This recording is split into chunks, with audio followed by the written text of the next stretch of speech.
नमस्कार, आप देख रहे हैं एससीजी न्यूज और मैं हूं नरेंद्र पांडे। केंद्र में तीसरी बार मोदी की सरकार बनने के बाद पहला बजट अब 23 जुलाई को पेश किया जाएगा। केंद्रीय वित्त मंत्री निर्मला सीतारमण के साथ साथ मोदी सरकार से देश के लोगों को अलग अलग अपेक्षाएं हैं। इस बार बजट बढ़ने की उम्मीद भी की जा रही है और आशा व्यक्त की जा रही है कि वित्त मंत्री सभी सेक्टर्स का बराबर ध्यान रखकर बजट पेश करेंगे। साथ ही निर्मला सीतारमण सबसे ज्यादा बार बजट पेश करने का इतिहास भी बनाएंगे। उन्होंने 1 फरवरी को संसद में अंतरिम बजट पेश किया था और अब वह लगातार 7 बार केंद्रीय बजट पेश करने वाली पहली वित्त मंत्री बन जाएंगे।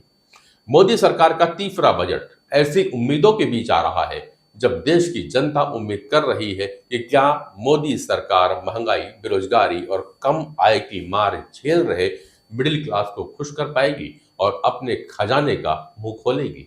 उम्मीद है कि बजट विकसित भारत 2047 के विजन को बढ़ाने के साथ साथ अर्थव्यवस्था को बूस्ट देने वाला भी होगा। चर्चाएं हैं कि वित्त मंत्री निर्मला सीतारमण 23 जुलाई को ऐसी क्या घोषणाएं करने जा रही हैं। यदि पिछले कुछ बजट का एनालिसिस किया जाए तो कुछ खास बातें सामने आती है जिनका ऐलान हो सकता है निर्मला सीतारमण अपने 7वें बजट में कर सके।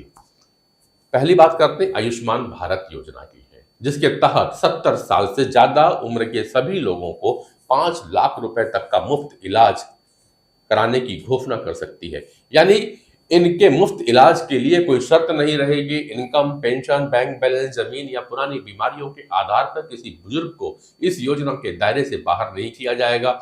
देश में 70 साल से ज्यादा उम्र की आबादी करीबन 4 करोड़ की है। किसान सम्मान निधि में भी कुछ घोषणाएं हो सकती हैं, जिसकी रकम 6,000 से बढ़ा करके 8,000 की जा सकती है, जिससे लगभग 9 करोड़ से ज्यादा किसानों को फायदा पहुंचेगा।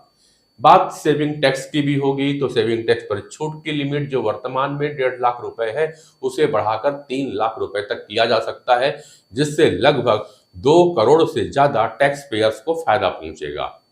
अटल पेंशन योजना के तहत मिलने वाली रकम भी 5,000 से बढ़ाकर 10,000 रुपए तक किया जा सकता है।